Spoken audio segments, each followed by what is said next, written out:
రాకేష్ రెడ్డి గారు నమస్తే అండి. నమస్తే. వినపడుతుందా?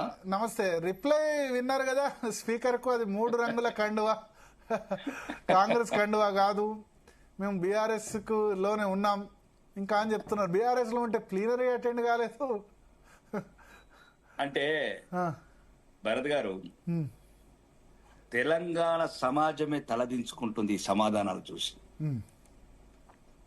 ధైర్యము లేని నాయకులు, కనీసం కార్యకర్తల ధైర్యం కూడా లేదు. కండువ కప్పుకున్నామని గప్పాలు కొట్టి ఇప్పుడు ఆ కండువాల ఫోటోలు తీసి ఇప్పుడు సుప్రీంకోర్టుకు పంపించమంటారా, లేకపోతే ఐక్యరాజ్య సమితికి పంపించమంటారా? ఇలా కండువాలు అంటే నాయకులలో ఈ నిజాయితీ లోపించింది భరత్. ఎన్ని వ్యవస్థలు ఉన్నాయని ఏం చేయలేవు. నేను అందుకోసం చెప్తున్నాను, ఈ నాయకులను మార్చాలంటే ప్రజలే మార్చాలి. ఇంతకు ముందు చర్చలలో కూడా ఇదే చెప్పాను నేను. నువ్వు పార్టీ మారిన అని ఒక 40 ఏళ్ల అనుభవం ఉన్న నాయకులు 3 సార్లు గెలిచిన ఎమ్మెల్యేలే ధైర్యంతో చెప్పుకోలేకపోతే తెలంగాణ ప్రజలు సిగ్గుపడుతున్నారు. అరే ఈ చాతగానులను మేము గెలిపించుకున్నాం, పార్టీ మారితే కూడా మారినామని చెప్పలేని నాయకులనా మేము గెలిపించుకున్నామని.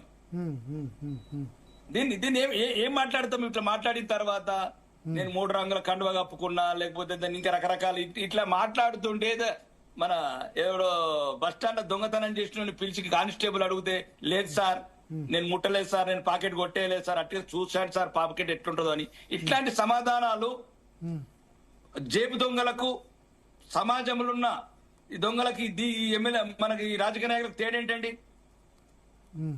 చెప్పండి మీరు? ఒకవేళ పార్టీ మారిన మరి మొత్తం ఏ పత్రిక, ఏ ఛానల్, మరి ఛానళ్ళు దొంగ ఛానల్లా, ఈ జర్నలిస్ట్ రాసిన వాళ్ళు తప్పుడు రాతలా, ఆ రోజు మీరు ఇచ్చిన స్టేట్మెంట్ తప్పుడు స్టేట్మెంట్లా? ఇదేందండి రాజకీయం? చేస్తే ధైర్యంగా చేయండి, నిజాయితీగా చేయండి. పార్టీ మారితే కూడా చెప్పాను నేను, దమ్ముంటే ఒక రాజ్యాంగం ప్రకారం 2/3 ఓకే రైట్, 3/2 మారండి. కొనేడుతుంటే అట్లన్నా కొనండి. ఈ ఒక్కొన్ని కాకుండా ఇప్పుడు ఎంత 40 మంది ఉన్నారు అనుకోండి, 25 మందిని ఒకటిసారి కొనండి, టోటల్ ప్యాకేజ్.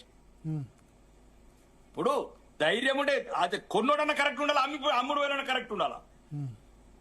కొన్నోడు కరెక్ట్ లేడు, అమ్మినోడు కరెక్ట్ లేడు. తర్వాత ఈ కోర్టులకు బాధ, ఈ లాయర్లకు బాధ. ఇప్పుడు ఈ కోర్టులు కూడా ఎంతకని ఏం చేస్తాయండి? కోర్టులు ఏం చేస్తాయి చెప్పండి? ఈ రకంగా దిగజారిపోయిన రాజకీయ నాయకులు ఉంటే భరత్ గారు, ఏ కోర్టులు ఏం చేస్తాయండి? గంటకు ₹1 తీసుకుని అడ్వకేట్లు సుప్రీంకోర్టు నిలబడ్డ తర్వాత కోర్టులు కూడా ఇంకా దానికి ఎవిడెన్స్ కావాలి. దీనికి ఇంకా ఎవిడెన్స్ ఏముంది? ఇంకా 3 రంగుల జెండా వచ్చి అక్కడ ప్రెస్ రిలీజ్లు ఇచ్చి మేము కాంగ్రెస్ లో జాయిన్ అయిన వాళ్ళే బయటలో ఇచ్చిన తర్వాత కూడా ఇంకా ఎవిడెన్స్ అంటే ఇంకా ఇంకేం ఎవిడెన్స్? ఇది ఇప్పుడు దీనికి నోటీసులు ఇవ్వాలి, లాయర్లు టైం అడుగుతారు, ఇంకా 3.5 సంవత్సరాలు అడుగుతారు. ఎలక్షన్ 3 నెలల ముందు అప్పుడు కోర్టు నిర్ణయం వస్తుంది. నేనేమంటున్నాను భరత్ గారు, రాజకీయ వ్యవస్థలో ఎవరైతే ఈ నాయకులే, మరీ ముఖ్యంగా ఈ తెలంగాణకు చెదలు పట్టినట్టు పట్టినరండి, చీడ పురుగులాగా. ఇది రాజకీయ క్రీడ, ఇది తెలంగాణకు మంచిది కాదండి. ఇది ముఖ్యంగా దీనికి ప్రధాన దోషులు అధికార పార్టీ వాళ్ళు. ఇంతకు ముందున్న టిఆర్ఎస్ పార్టీ కావచ్చు, ఇప్పుడున్న కాంగ్రెస్ కావచ్చు.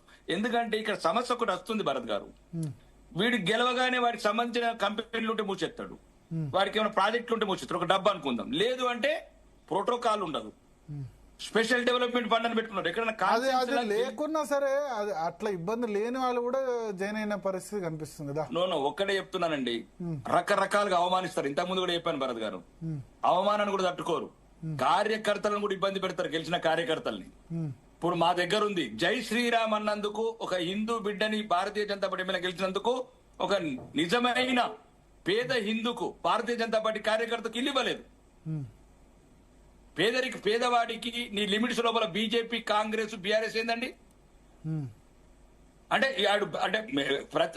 ఓడిపోయిన వాళ్ళు ఇన్ఛార్జ్ మంత్రి అనే ముసుగుల ఇట్లాంటి వ్యవస్థలు చేసి ఇట్లాంటి ప్రభావితం అవుతారు భరత్ గారు. 2 వైపులు ఆలోచించాలా మనం. మనం ఎమ్మెల్యేలనే కాదు, మనం ఎమ్మెల్యేలని ఈ పరిస్థితికి గురి చేస్తున్నా ఏదైతే ఈ రాజ్యాంగ విలువలు లేని ప్రభుత్వ అధినేతలు ఉంటారో వాళ్ళని కూడా నిలదీయాలి మనం.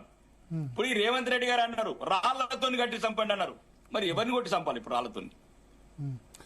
రాహుల్ గాంధీ గారు అన్నారు రాజీనామా చేసి మళ్ళీ పోటీ చేయాలన్నారు. ఒకసారి మాట్లాడదాం. రాజయ్య గారు జాయిన్ అయ్యారు, మీరు లైన్ లో ఉండండి. Station Ghanpur MLA